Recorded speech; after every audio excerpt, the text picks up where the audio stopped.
নমস্কার, সবাই কেমন আছেন?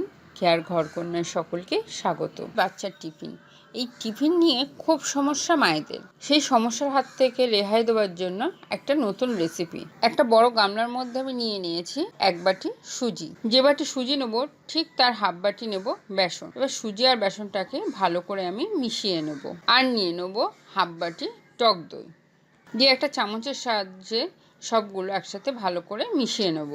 এবার দিয়ে দেবো 1 বাটি জল। যে বাটিটা আমি সুজি নিয়েছিলাম সেই 1 বাটি জল দিয়ে সব উপকরণ একসাথে ভালো করে মিশিয়ে নেব, যাতে কোনো দলা পাকিয়ে না থাকে। সেইভাবে মিশ্রণটাকে তৈরি করতে হবে। এবার একটা চামচের সাহায্যে এটা ভালো করে ফ্যাটিয়ে নিতে হবে। ফ্যাটানোটা যতটাই ভালো হবে রেসিপিটা কিন্তু ততটাই খেতে ভালো হবে। আর এর মধ্যে দিয়ে দিলাম অল্প একটু হলুদ আর স্বাদ মতো লবণ, আর দিলাম 2 চামচ সাদা তেল দিয়ে সব উপকরণগুলো আমি আবারও ভালো করে ফ্যাটিয়ে নেব।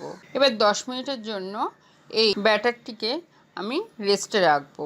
10 মিনিট পরে ঢাকনা খুলে আবারও ভালো করে ফ্যাটিয়ে নেব। দেখুন এতটাই ঘন হয়েছে, ওই জন্য এর মধ্যে আমি দিয়ে দিলাম হাফ বাটি জল, কারণ এটা খুব বেশি ঘনও হবে না আবার খুব বেশি হালকাও হবে না। এবার একটা চামচের সাহায্যে খুব ভালো করে ফ্যাটিয়ে নিতে হবে। আপনারা ভালো করে হাত দিয়েও ফ্যাটিয়ে নিতে পারেন। ব্যাটারটা কিন্তু ফ্যাটানো হয়ে গেছে। এবার এরকম একটা বাটি নিয়েছি, বাটিতে একটু তেল ব্রাশ করে নেব। এবার এই ব্যাটারটার মধ্যে দিয়ে দেবো 1 প্যাকেট ইনো। ইনোটাকে ভালো করে এই ব্যাটারটার সাথে মিশিয়ে নেব। ইনোটা দেওয়ার পরে কিন্তু খুব বেশিক্ষণ ফ্যাটানো যাবে না। এবার ব্যাটারটিকে এই বাটিটার মধ্যে ঢেলে দেবো। পুরোপুরি মুখোমুখি দেবো না, কারণ এটা ফুলে উঠবে। এবার এদিকে একটা কড়াইতে কিছুটা পরিমাণে জল নিয়ে গরম করে নিয়েছি।